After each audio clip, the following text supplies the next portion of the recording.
The dreaming. It is evening.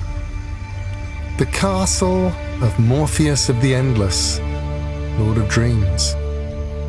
You will note that since we briefly digressed to follow events at St. Hilarian's School for Boys, the castle is no longer on a high hill. Now it is beside a lake. A huge fairy tale castle, light spilling out from its windows, reflected in the still waters.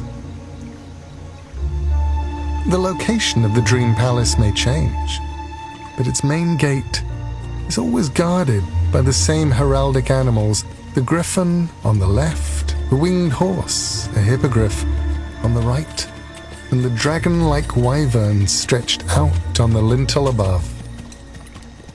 2 horses trot towards them, each with a rider on its back. The horses are noble thoroughbreds glittering with finery. The riders are dressed in silks. One is male, one is female. Greetings to you, good gatekeepers. I pray you tell your master that Cluracan of Fairy is here as a messenger and would have words with him.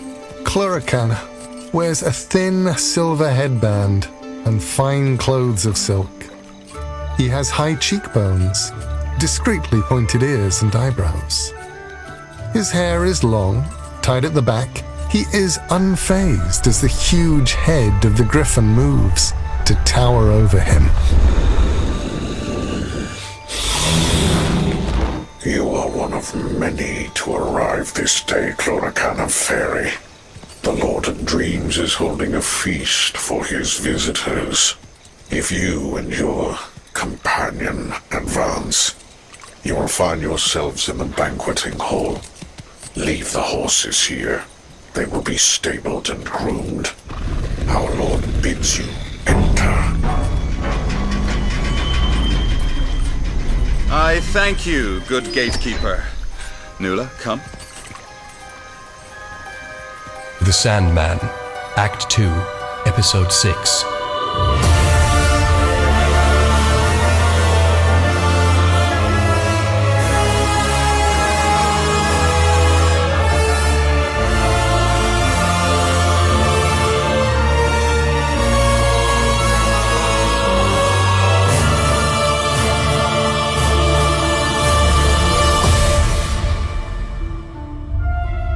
Season of Mists, Chapter 5, in which a banquet is held, and of what comes after, concerning diplomacy and bedrooms, blackmail and threats, and an unusual recipe for sausages. Inside the gate, waiting in the vast marble lobby, Morpheus, dressed formally in a black robe, greets the latecomers. Behind him is the open doorway to his banqueting hall, from which the sound of discourse and debate can be heard. Hello, Cluracan. Be you welcome in my house this night. Thank you, Lord Shaper. I am sent here as an ambassador from the Court of Fairy. My sovereign lady and lord present their compliments. This lady is Nula, my sister. Charmed, sire. Cluracan's companion drops a polite curtsy. A head shorter than he is, her hair is the same shade of blonde. She is as beautiful as her brother is handsome. You have ridden far. Do you wish to refresh yourselves before you join the meal? We'll join you, sire, if it's all the same. You are the guests here. Your wishes are paramount. Follow me.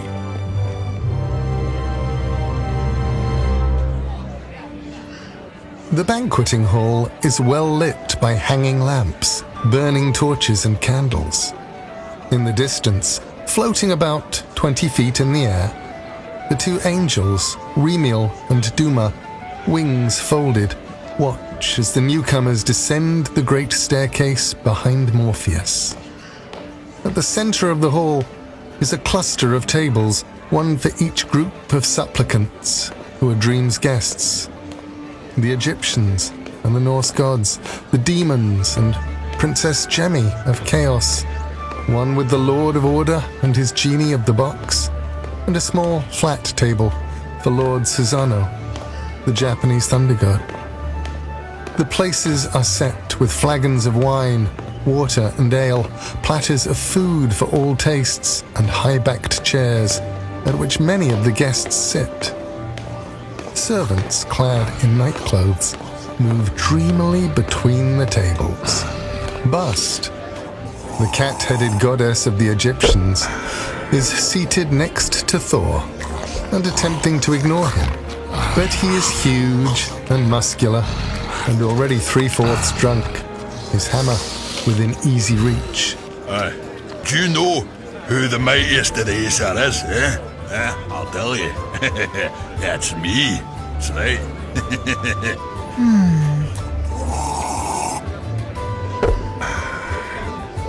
Whoa! More ale over here! And step lively!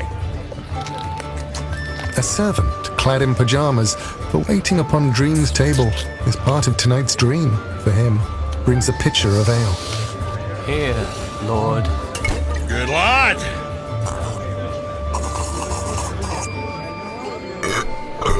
Oh, lovely. Bess, little Egyptian dwarf god, sits by Bust, eating a plate of rice cakes. Just ignore the loud blast.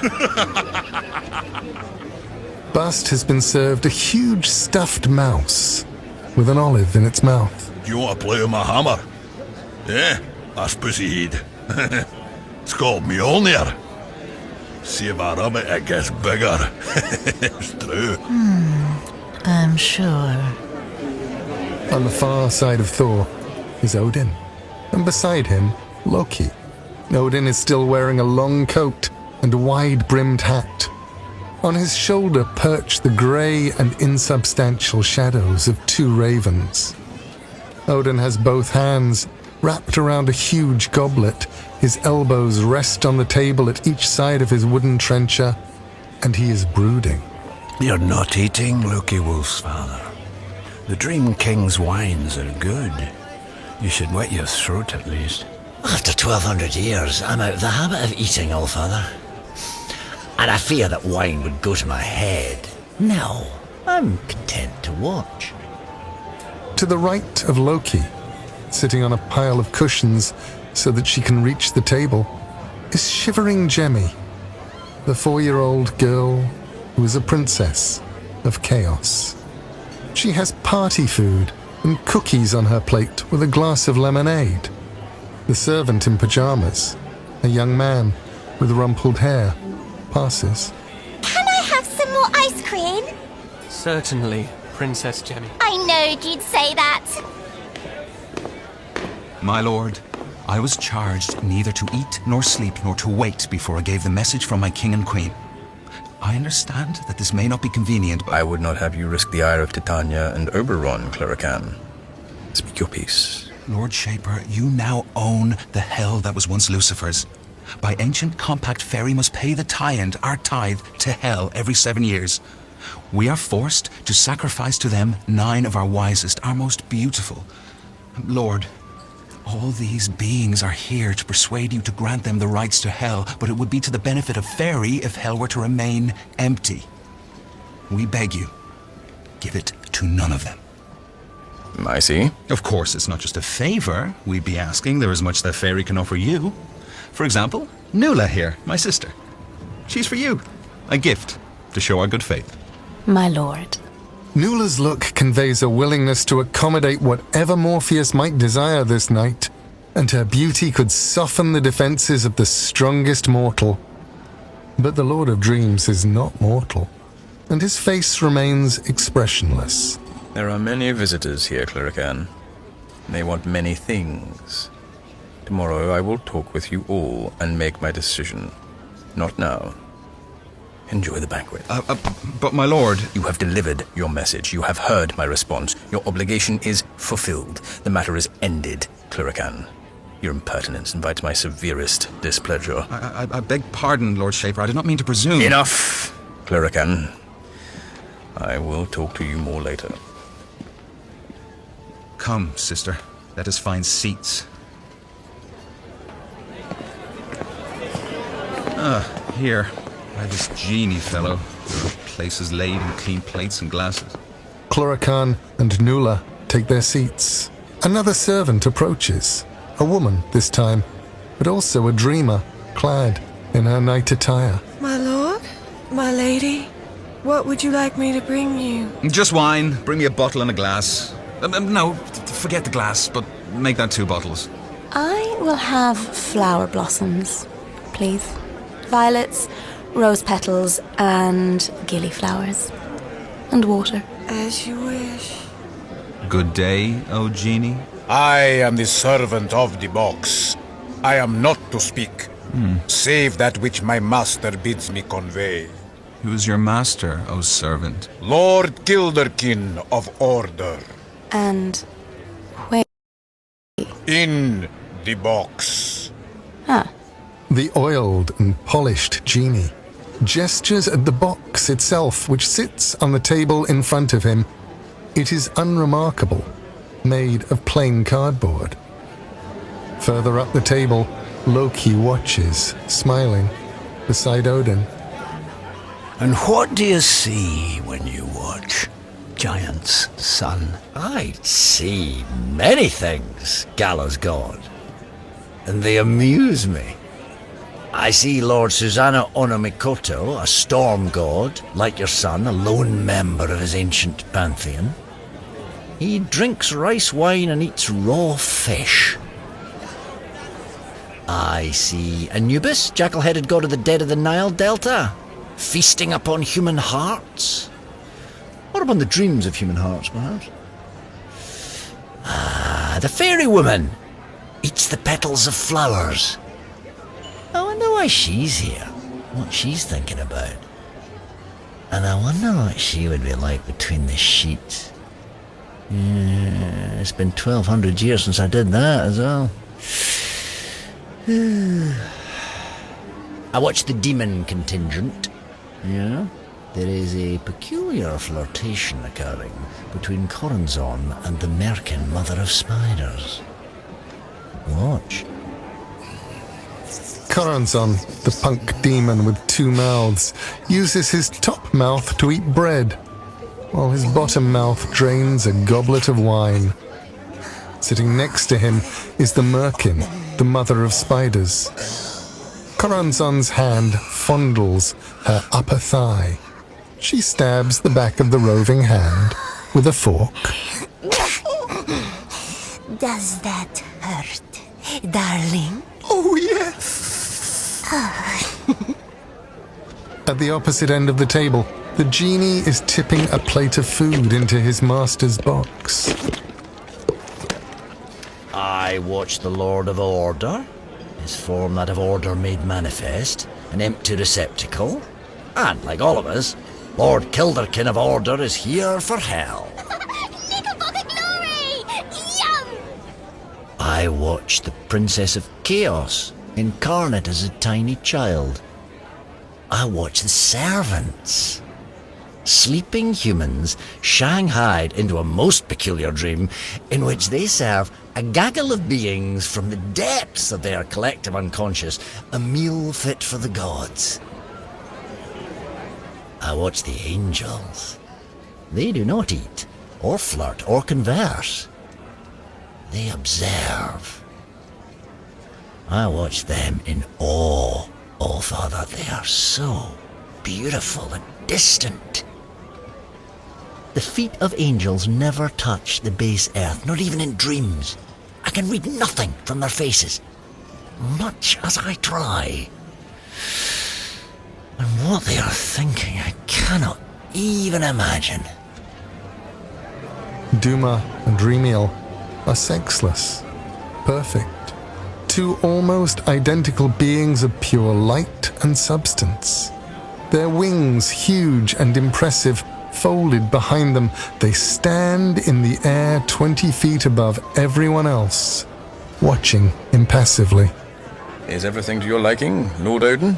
Very much so. You're a fine host, Dreamweaver. There is a matter we must discuss. You have something I need, and I have in my possession something you might want. Come closer. I would talk with you. I see. After the banquet, wait in your room. I will send a flame to guide you to me, and we can talk then.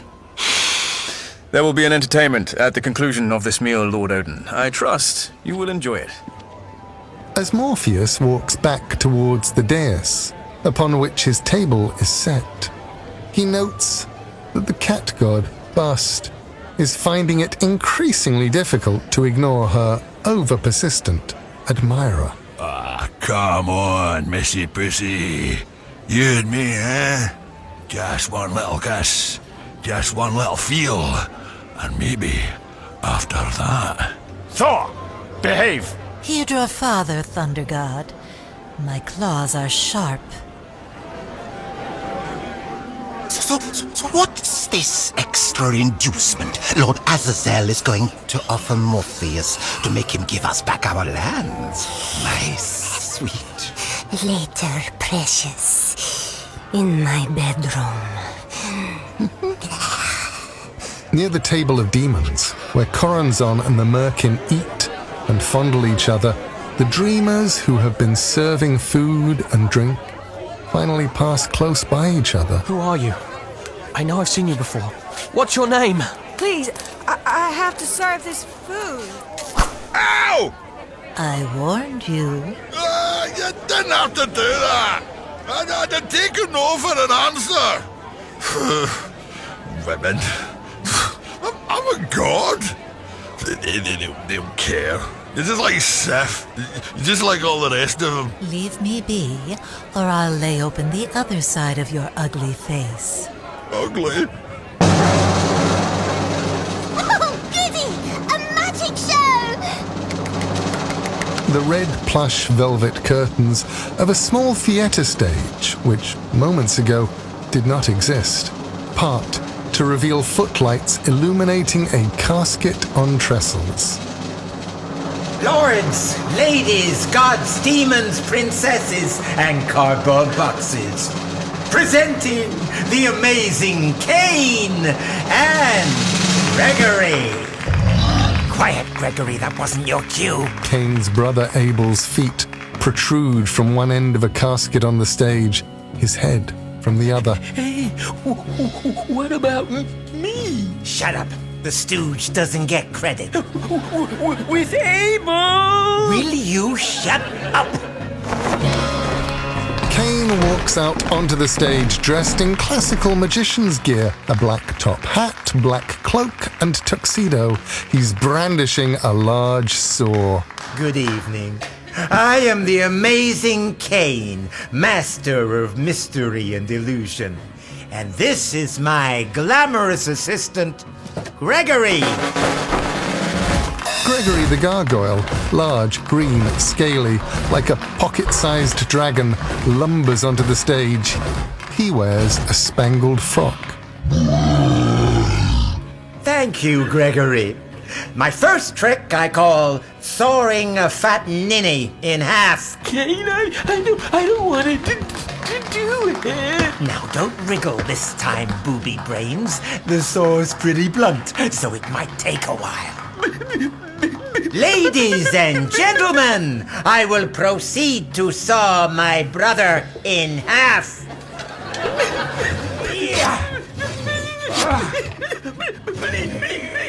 As Cain begins to saw at the wooden box, Lord Susanoo Ono Mikoto beckons Morpheus, who is passing through the tables, back to his seat. Yes, Lord? It might come to pass that one could discuss certain matters with his venerable wisdom, the Shaper of Dreams, in a private place. That would honor this person greatly, Lord Susanoo Ono Mikoto. Morpheus turns to move off, only to find before him a human-sized rip in space, filled with eyes and teeth. It is the demon Azazel. I, too, require a private audience with you. Yes, very well, Azazel. I see no reason why we should not talk privately. I will send for you later. Oh, look at the fat man! Oh, I like him! It's funny when he shouts and shouts. I think I must call him Mr. Shouty. Yes, Princess Jemmy. Very amusing. I have to talk to you, Mr. Dreamer. and it's top secret. So sit down, and I'll whisper. No, not here. I will send a flame to lead you to my apartments, Princess. Sire! Yes, Genie. Sire, my munificent master, Kilderkin of Order, here incarnated for our delight as a most sacred cardboard box, has manifested a message to be given only to you. We must talk. That is his message. Very well. Bring your master to me later. I will send for you both.